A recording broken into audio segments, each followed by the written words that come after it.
తెలంగాణలో ఈ నెల 23 నుంచి ఆటోలు బంద్ కానున్నాయి. ఎన్నికల్లో ఇచ్చిన హామీలను అమలు చేయాలన్న డిమాండ్తో ఆటో సంఘాలు బంద్ పాటించనున్నాయి.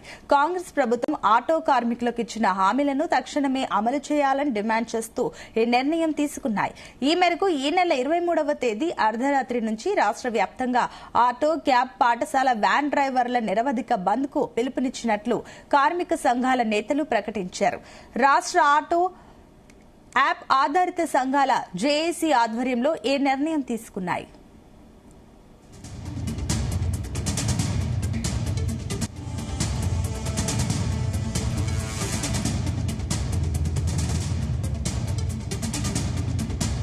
తెలంగాణలో ఈ నెల 23 నుంచి ఆటోలు బంద్ కానున్నాయి. ఎన్నికల్లో ఇచ్చిన హామీలను అమలు చేయాలన్న డిమాండ్తో ఆటో సంఘాలు బంద్ పాటించనున్నాయి. కాంగ్రెస్ ప్రభుత్వం ఆటో కార్మికులకు ఇచ్చిన హామీలను తక్షణమే అమలు చేయాలని డిమాండ్ చేస్తూ ఈ నిర్ణయం తీసుకున్నాయి. ఈ మేరకు ఈ నెల 23వ తేదీ అర్ధరాత్రి నుంచి రాష్ట్ర వ్యాప్తంగా ఆటో, క్యాబ్, పాఠశాల వ్యాన్ డ్రైవర్లు నిరవధిక బంద్ కు పిలుపునిచ్చినట్లు కార్మిక సంఘాల నేతలు ప్రకటించారు. రాష్ట్ర ఆటో యాప్ ఆధారిత సంఘాల జేఏసీ ఆధ్వర్యంలో ఈ నిర్ణయం తీసుకున్నాయి.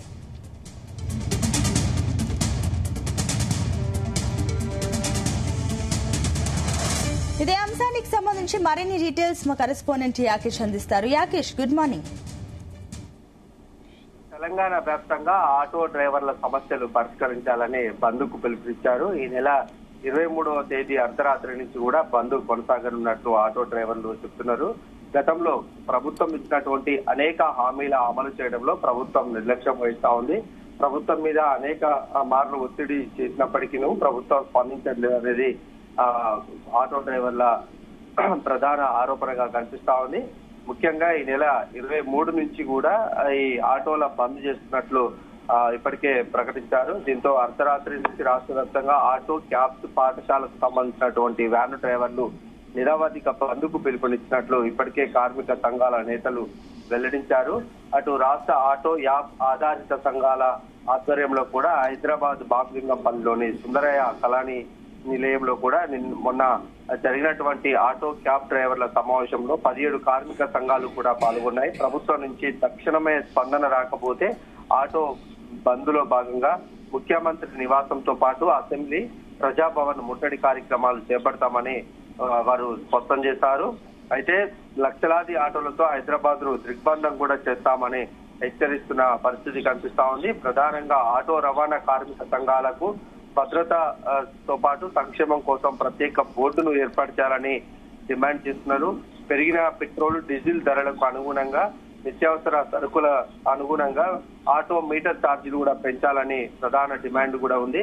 ఓలా, ఊబర్, ర్యాపిడో వంటి ప్రైవేట్ అగ్రిగేటర్లకు ప్రత్యామ్నాయంగా ప్రభుత్వమే కొత్త రవాణా యాప్ను అందుబాటులోకి తీసుకొచ్చి తమను ఆదుకోవాలంటున్నారు. అట్లా ఎన్నికల సమయంలో ఆటో డ్రైవర్లకు హామీ ఇచ్చినటువంటి నేపథ్యంలో ఒక్కో ఆటో డ్రైవర్ కు సంవత్సరానికి 12,000 రూపాయల ఆర్థిక సహాయం పథకాన్ని కూడా అమలు చేయాలని ఆటో డ్రైవర్లు ప్రధానంగా డిమాండ్ చేస్తున్నారు.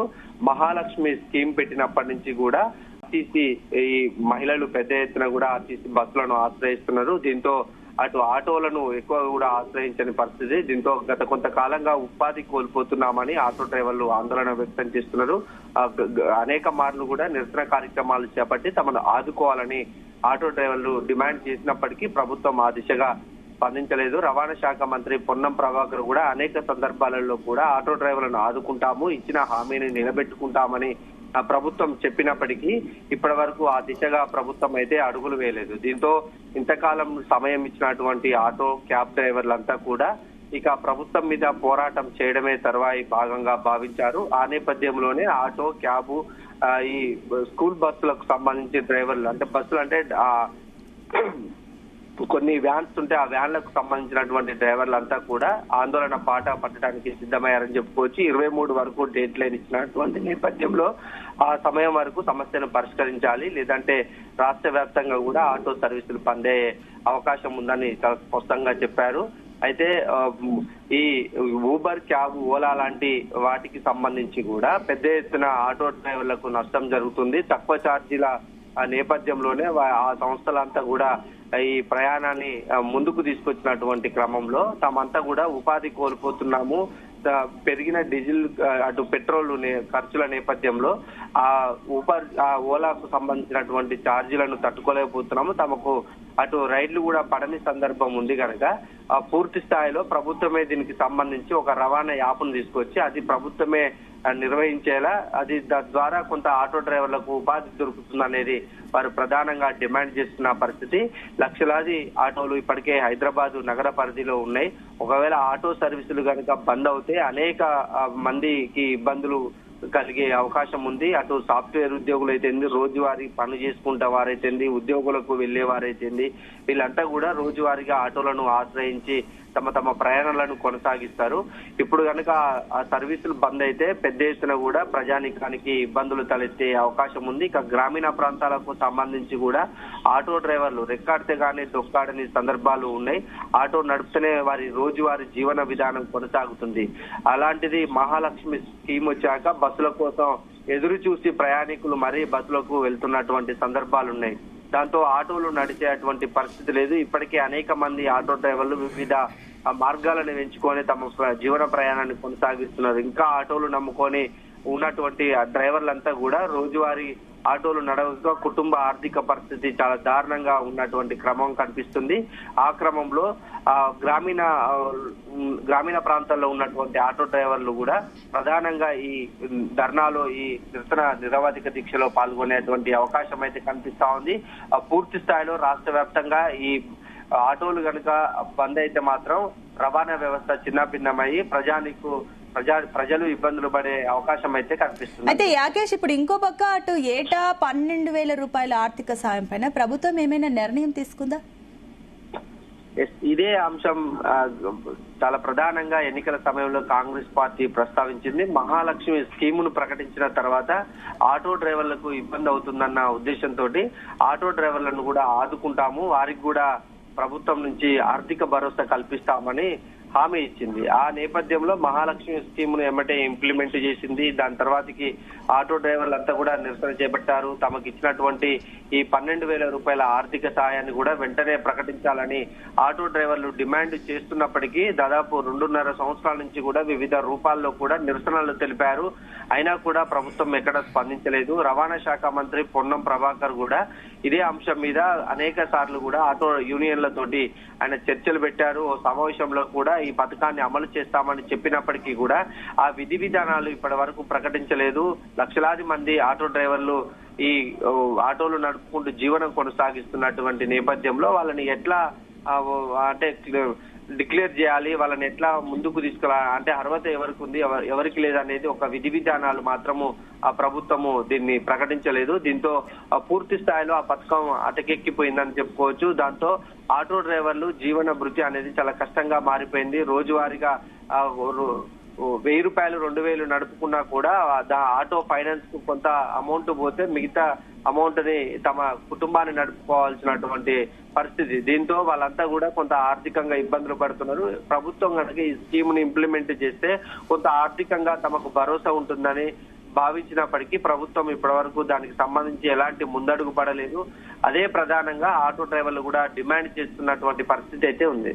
అయితే ఇప్పుడు యాకేష్, ఇంకొకటి మీరు అన్నట్లు కూడా ఒకవేళ ఆటో డ్రైవర్లు బంద్కి గనక వెళ్తే రోజువారీ ప్రయాణికులు కానీ, స్కూల్ విద్యార్థులు కానీ, ఉద్యోగస్తులు కానీ వీళ్ళందరూ కూడా చాలా ఇబ్బంది పడతారు. కాబట్టి బంద్ కంటే మునుపే ప్రభుత్వము యూనియన్ నేతలతో చర్చించే అవకాశం ఉందా?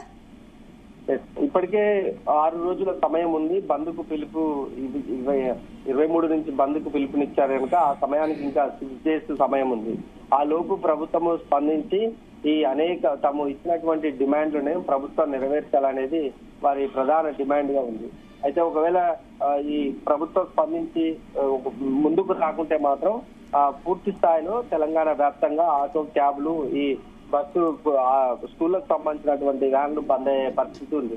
అయితే ఇవన్నీ కనుక బంద్ అయితే అటు ప్రజలతో పాటు విద్యార్థులు, రోజు ఆఫీస్కి వెళ్లే వారంతా కూడా ఇబ్బందులు తలెత్తే అవకాశం చాలా స్పష్టంగా కనిపిస్తా ఉంది. ఎందుకంటే ఆర్టీసీ బస్సులు ఒకవేళ ఆటోలు ఇవన్నీ బంద్ అయినా కూడా ఆర్టీసీ బస్సులను ఆశ్రయిద్దాం అనుకుంటే అవి చాలా ప్రాంతాలకు అంటే గల్లీలోకి వెళ్ళలేవు. ఆఫీసులు ఉన్న చోటు కల్లా ఆర్టీసీ బస్సులు వెళ్ళలేవు కనుక ఆ బస్ స్టాపుల నుంచి దిగి మళ్ళీ అక్కడి నుంచి ఆటోలను ఆశ్రయించి తమ కార్యాలయాలకు వెళ్లాల్సినటువంటి అవసరం ఉంటుంది. ఇప్పుడు కనుక ఆ సర్వీసులన్నీ బంద్ అయితే మాత్రం ప్రజలు చాలా ఇబ్బందులు పడే అవకాశం ఉంది. ఇప్పటికైనా ప్రభుత్వం అటు ప్రజలు విద్యార్థులకు కూడా అనేక ఇబ్బందులు తలెత్తే అవకాశం ఉంది. స్కూళ్లు కూడా బంద్ అయ్యే అవకాశం ఉంటుంది కనుక వీటన్నింటిని ప్రభుత్వం గుర్తించి ఈ కార్మిక సంఘాలు ఇచ్చినటువంటి డిమాండ్స్ ను ప్రభుత్వం పరిశీలించాల్సినటువంటి అవసరం అయితే ఉంది. లేకుంటే ఈ 6 రోజుల తర్వాతకి పూర్తి స్థాయిలో కూడా ఇవన్నీ సేవలు నిలిచిపోతే అటు తెలంగాణ ప్రజలంతా కూడా ఇబ్బందులు అయ్యే అవకాశం ఉంది. మరొక పక్క లక్షలాది కుటుంబాలు కూడా దీని మీద ఆధారపడి జీవిస్తున్నటువంటి తరుణంలో ఈ అంశాన్ని ప్రధానంగా తీసుకొని ప్రభుత్వం చర్చించాల్సినటువంటి అవసరం ఉంది. కేబినెట్ సమావేశం ఉంది కనుక ఇప్పుడే వాళ్ళు డిమాండ్ పెట్టారు కనుక ఆ కేబినెట్ లో నిర్ణయం తీసుకొని దానికి సంబంధించి ఒక ప్రతిపాదన ఆటో డ్రైవర్లకు పెట్టి వాళ్ళని చర్చలకు పెట్టి పిలువకుంటే మాత్రం పెద్ద ఎత్తున కూడా తెలంగాణలో ప్రజా రవాణా వ్యవస్థ స్తంభించే అవకాశం అయితే స్పష్టంగా ఉంది. Right, thank you Yakesh.